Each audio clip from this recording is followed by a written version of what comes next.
everybody, I'm Tom Vessel. I'm Z Garcia. And today we're taking a look at 4 games we played, so you don't have to. Now, again, this doesn't mean necessarily that the games are bad, just that we did not care for them. And there are some issues with each of these. Some of these we've actually played live, so you can go back and find those live things. But we got 4 games to go through, so let's get started. First, we have Manhattan Project War Machine. Now, this is from Grail Games, and we're still confused as to whether this is part of the Manhattan Project line. I don't think so, but it's weird that it says that. It's from a different company. Mm-hmm. And different designers, different everything. So, as far as we can tell, no. Yeah. We don't think so. So your country's getting ready for war, and your job is to grow and build factories and get the stuff ready to send out there to build things. Mm-hmm. It's a game, kind of a worker placement game, or dice placement game, a dice placement game as workers that you're going to put things out. What this game does that's interesting is that I will pick a spot, a worker placement spot on the board, and I get to do the action, but everyone else gets to do a smaller action. So you are going on everyone else's turns. Mm-hmm. This game I think this game has been tanked by Grail Games straight out the gate because the production of this has so many issues. There's a lot of issues here, yes. The rule book is not great. Yes. There's not a description of the buildings, which is mind-boggling to me. They even have where there's the spots on the board where I pick the main action, everyone else gets a secondary, and one of them is reversed for no reason at all. I think they definitely put form over function here, unfortunately. Like, the board is made to look like, I guess the propeller is kind of what they're going for. I think the nuclear symbol. Or the nuclear symbol, yeah. And it's like, one of them is mirrored just for the sake of, the nuclear. I'm like, why would you do that? It looks amazing. It's such a good looking game. I would definitely pick this up off a shelf. I love this look. You look at the back, the board looks neat. Dice, the font, it screams that time period. But there's serious usability problems. And above and beyond that, I think there's some pretty bad kind of clunky parts of the game. It has this hurry up and build feeling, but the game's too short for that. I agree. By the time the game is over, you just put your engine together. I'm like, okay, cool, I'm going to unlock this, and I'm going to gain that building, and I'm going to what? Oh, it's over? Oh. And there's also not a lot of divergent paths you can pick. There's 3 resources. You can be like, I'll get a lot of food, I guess. Yeah. But you still need to do all the different things anyway, and the things that you can unlock, everyone kind of needs to do those. And then, of course, you are at the whim of the dice in a dice placement game. So the game itself, to me, at best, I would be like, it's okay. That's my best feeling. And on a non-good play of it, I'd be like, I didn't feel like we played the whole game. When you couple that with the production, it just the whole thing falls apart for me. So I want to like it more, and I think I'm saying 5 out of 10 for me, and that's me being fairly generous, I feel. But I liked a lot of the concepts. I really like the idea of I'm playing on everyone else's turn. Sure. I just want to play more on my turn. I like the resource management in this game, and I like the game more than you do. I like the dice manipulation. I like dice games. I like the idea of following. Yes, it's been done to death, but it's better than you sitting there and waiting. Right. I like being able to, gather things and build and assign the dice to this and manipulate my resources. I have steel. I can spend the steel to do this and get that. And I like what's going on, but it is still not a great game. I'm pushing it up to a 6. It gets a 6 from me because I do like the look. I like what's going on, but it has clear and deep issues that hopefully a second edition would fix, but of course that might never happen. Yeah. It's Pac-Man time. Quoridor Pac-Man. So this is kind of funny because it marries 2 of the most popular games. You if you're watching this, you may not know a Quoridor, but it is one of the best-selling games. It's very, very popular. Mm-hmm. This marries it with Pac-Man. Just recently, I started an Airbnb that had a Pac-Man machine in the house. Oh, wow. And my son was like, what is this game? So I taught him Pac-Man, and he realized how hard games from the 80s are. That's correct. But then, also every morning I woke up to... It's addictive. It is addictive stuff. But so this game has 2 games in it. Quoridor, which real briefly, you just play Quoridor when you're playing with a Pac-Man piece versus a Ghost piece. Other than that, it's the same. I think Quoridor is an okay game. I'm just going to get this out of the way. That's a 6 for me out of 10. Okay. And this doesn't change anything about it. It's fine. What do you think about the base game of Quoridor? Quoridor's fine. It's like a 5 for me. I find it a little too tete-a-tete. It's a little too basic for me. I don't find it enjoyable. I don't find it exciting. There's no highs and lows in That being Quoridor. said, I might use it in a classroom setting. Sure. It's good for that. There's a lot of good things about the game. And if you just want that, this is a cool-looking set of Quoridor, I suppose. That it's like themed. It's like buying Monopoly and it's painted in something else. But there's also a different game in here. Yeah, so there's an asymmetrical game. One person's playing Pac-Man, the other person's playing the Ghost. Whoever's playing Pac-Man has to move their piece to get to the 4 power pills on the board, and then before the Ghosts kill him 3 times. Right. Unfortunately, as far as I can tell, Mm-hmm. I don't believe Pac-Man can lose if played properly. Right. And I'm not like an expert at games, but I played my son. He was Pac-Man. My son is 10, and I was the Ghost, and I could not beat him. Really? So then I was like, maybe I'm a moron. So I had Z play Pac-Man, and I played the Ghost, and I was able to corner you. Right. Oh, no. I was Well, the other way around. Yeah, sorry, yeah. whatever. The point being, we tried both ways, actually. We switched sides. And, there's just, it's also just dreadfully boring. It's very, such a bummer. It's very much scripted. The game feels scripted. Right? It's like, you play a quarter of this game and go, oh, I get it. And that game shouldn't have that, like, I solved it feeling. Like, yes, understanding it is one thing, but knowing how to win, I don't want to know that a quarter of the way into the game. That's scripted. That's solved. I mean, immediately so. Super boring. It's not even that Pac-Man-y, right? So when you get the power pill, you can then immediately go eat the Ghosts. So that will never happen. Right. Because the person playing the Ghosts will say, on your next turn, you're going to get the power pill. So I will not come within 3 of you. I back off. Like, literally, the game has this sort of like, da-na, da-na, da-na. Oh, you're going to get it? Back up. Now you got it. Now we're going to get you again. You done? Here we go again. It is, because it doesn't turn the Ghost. It doesn't work like Pac-Man. That's not the thing. You know what I mean? It's not, you just need to get all the pellets or whatever. And so, yeah, it's very lame cat and mouse Comes feeling across game. like a cash grab. Yeah, it does. Like, And we again, slap Pac-Man. And they did a good job in the production. the game looks cool. And again, I think if you buy this game because you want Quoridor, great. I almost wish they would have just had a Quoridor with a Pac-Man theme rather than stick this game in there. And also the rulebook is terrible. The rulebook for That's the true. Pac-Man part. Remember that? I mean, Yeah. it's just bad. It's like nothing in it. No examples. Not very well put together. I have to give this one a 4. I'm giving it a 3. Right. It's nothing there. You don't want this unless you are a collector, honestly. I think if you're a Pac-Man collector and those folks are out there, then yes, you're going to want this. If you want a game, this ain't it. Portals was a game we talked about a lot last year because it was in our showdown for best covers of last year.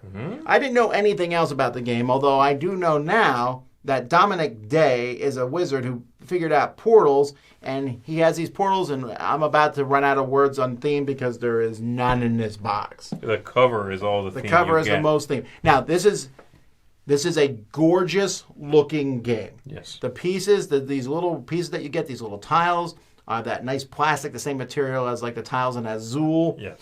They look great. The cards are good quality. This company here, this is who made this game here? Well, they're afraid to put their name on the box somewhere. There it is. Crow D Games. Yes. They did a good job on the production level. It's a very good production. It's a lovely artwork when there is any, because most of the game doesn't really have a whole lot of artwork. So what you're doing in this game is you're drafting cards. It's a game about building patterns. You draft these cards. You then will draft these little tiles that are randomly placed in between you and the 2 players next to you. So there's a little bit of a race to see who gets the colors you want first. You put them on these cards. Then the cards have a number. Lowest number cards go first. And you put that exact pattern out on these boards. Yes. And you're making patterns there.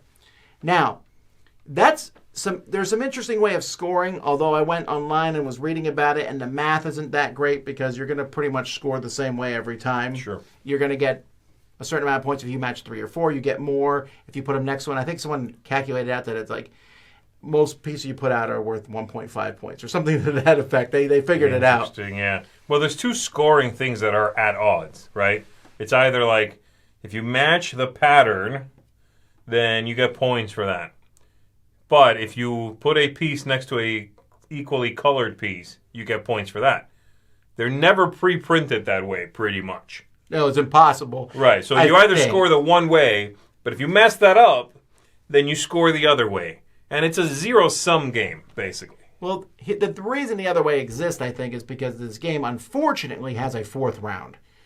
And in the 4th round, the boards are completely full for the most part. You're barely able to fit anything on them, and your only hope is to put stuff next to other pieces. Mm-hmm. And the game becomes a slog in the 4th round. Before that, I enjoy it to some degree. In fact, this is for me, I'm giving this the high rating of a 6.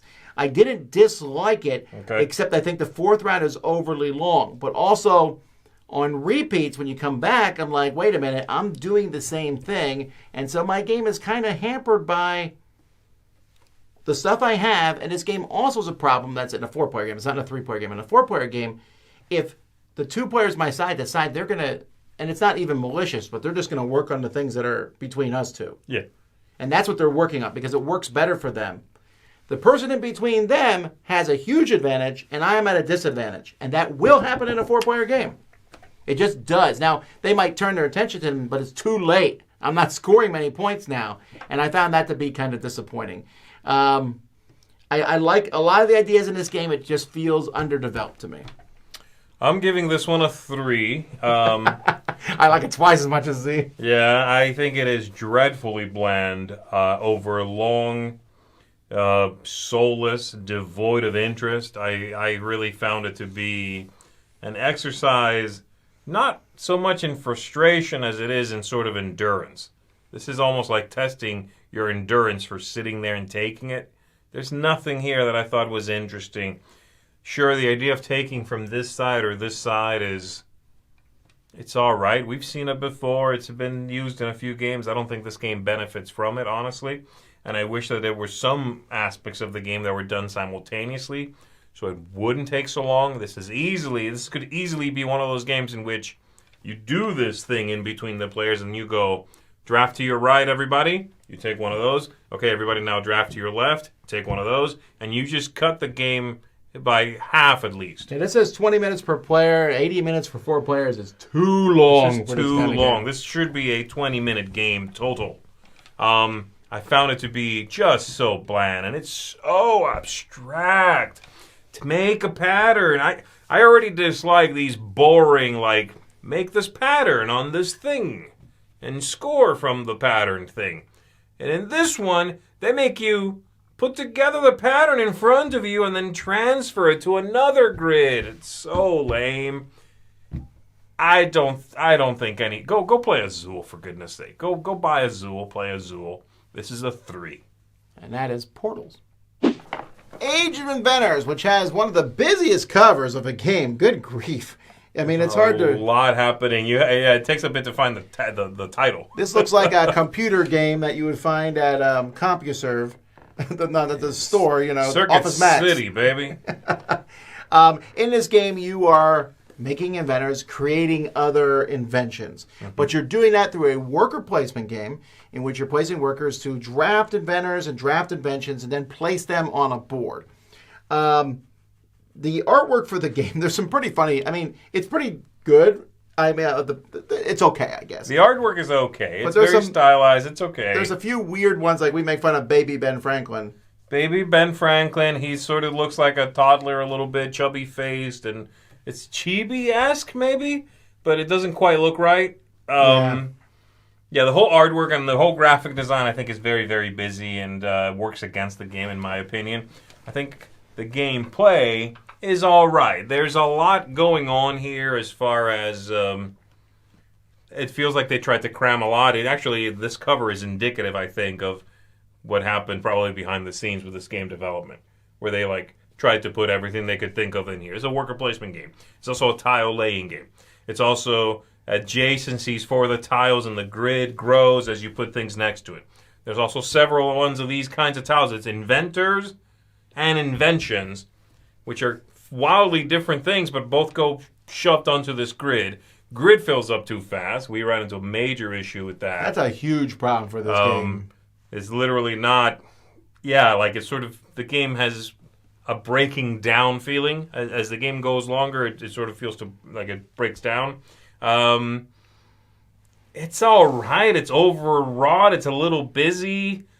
I don't know. This is one that doesn't feel ready, I guess, ultimately. Yeah, I have a lot of issues with this game. The biggest one for me is theming. So I was really interested in it because I like the idea of inventors inventing things, and I especially like the idea of a different inventor inventing something. Mm-hmm. Like Tesla invented this instead of Edison, and Ben Franklin invented this instead of, whoever, Copernicus, whatever. And I don't get that at all. No. The different abilities that they have don't match it, the inventions themselves, and then if you say, let's say you're not so tied up in the theme and you're just like, okay, almost all the abilities on the board are kind of, I turn this resource into 2 of these, I turn 1 into 2 of these, or I get 1. And it's also it's a slow engine builder that fizzles out in the final round because there's few places to put things in the middle.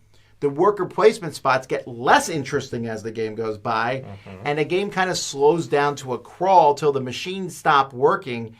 And that's not how inventor games should work. If it's about the age of inventors, it should be getting more cool as the game goes by. And so I agree with Z that this one feels like a half-baked game. For me, this is a 4 out of 10, and I won't argue that at least one of the points that it lost was disappointment from me because I was so excited about the stuff. I love the concept of this game. But just because I'm putting these tiles out in a radius around an inventor, and then now I get an extra blue.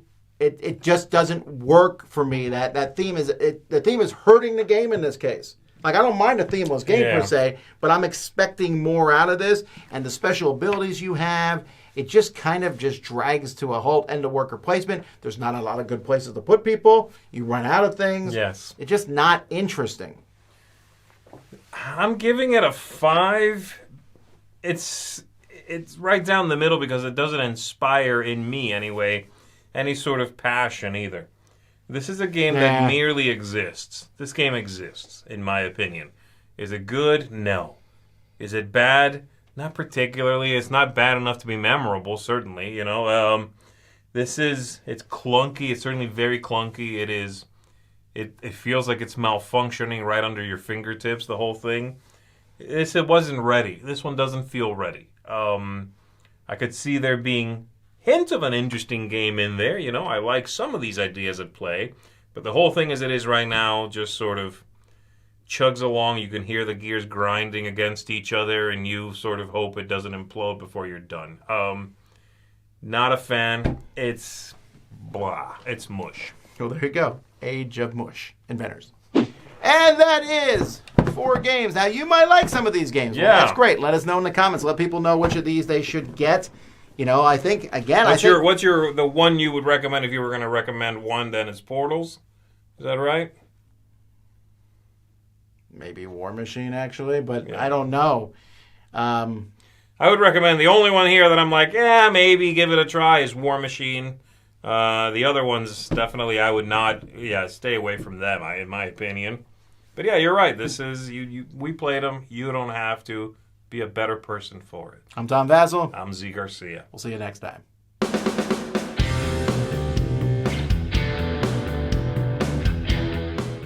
Hey folks, thanks for watching another one of our videos.